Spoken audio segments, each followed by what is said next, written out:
अस्सलाम वालेकुम, welcome to my YouTube channel. My name is Amna and आज हम इस लेक्चर में पढ़ेंगे कार्डियोमायोपैथी के बारे में।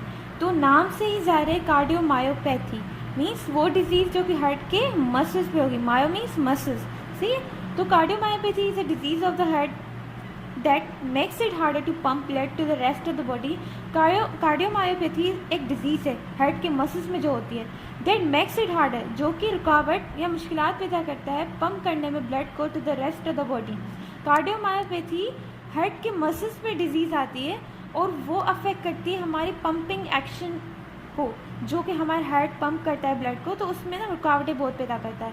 इन cardiomyopathy walls of the heart chambers become stretch, thicken और स्टिफ। कार्डियोमायोपैथी में जो वॉल्स हैं हार्ट के मसल्स के बने हुए, तो वो क्या होते हैं, स्ट्रेच हो जाते हैं, थिक हो जाते हैं, स्टिफ हो जाते हैं। अगर चैम्बर्स में जो हमारे हार्ट के मसल्स होते हैं वो बहुत मतलब अगर कार्डियोमायोपैथी की कंडीशन में चले जाएं, मीन्स कि वो ज़्यादा स्ट्रेच हो जाएं, थिक हो जाएं या स्टिफ हो जाते हैं, तो वो क्या करते हैं, जो हमारे हार्ट की एबिलिटी है पंप करने में ब्लड को अराउंड द बॉडी, वो बहुत इफेक्ट हो जाती है। Dilated cardiomyopathy the muscles wall of the heart become stretch and thin. Dilated cardiomyopathy में क्या होता है कि मसल के जो वॉल्स होते हैं ना हार्ट के, वो बहुत स्ट्रेच हो जाते हैं एंड थिन हो जाते हैं। जाहिर सी बात है अगर कोई चीज़ ज़्यादा स्ट्रेच हो जाती है तो वो बहुत थिन हो जाती है, और हार्ट के मसल में जो पंपिंग एक्शन हो रही होती है वो हार्ट के मसल की बल्क की वजह से आ रही होती है। अगर वही मसल बहुत स्ट्रेच होकर थिन हो गए हैं तो वो एबिलिटी खो देते हैं कि एक पावर, एक जर्क पैदा करने के लिए ब्लड को प्रोपेल करने में, पंप करने में अराउंड द बॉडी, वो बहुत ही मतलब इफेक्ट हो जाता है।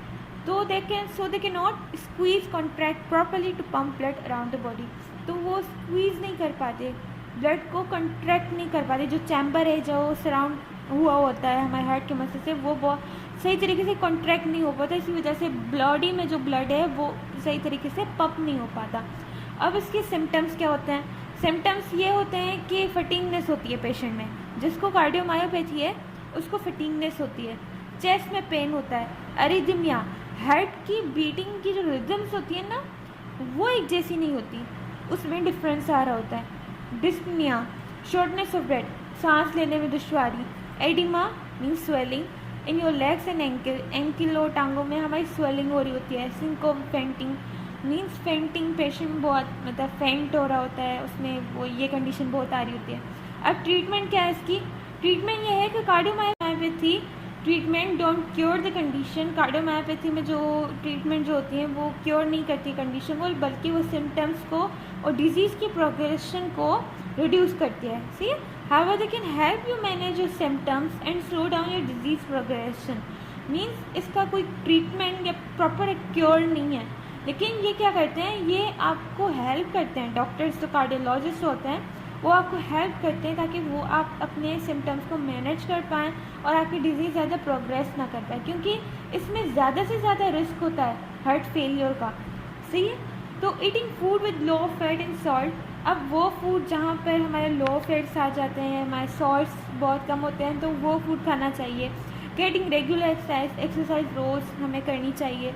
सही। Reducing your stress level, stress नहीं लेना पेशेंट को, ज़्यादा बातों पे सोचना नहीं है। सही। Avoiding use of tobacco products, avoiding alcohol means नशीली चीज़ें जो भी हैं उसको क्या करना है, अवॉइड करना है। तो यही था मेरे लेक्चर में। आई होप आपको समझ आ गया होगा। Make sure to like, share and subscribe. Thank you so much. अल्लाह हाफ़िज़।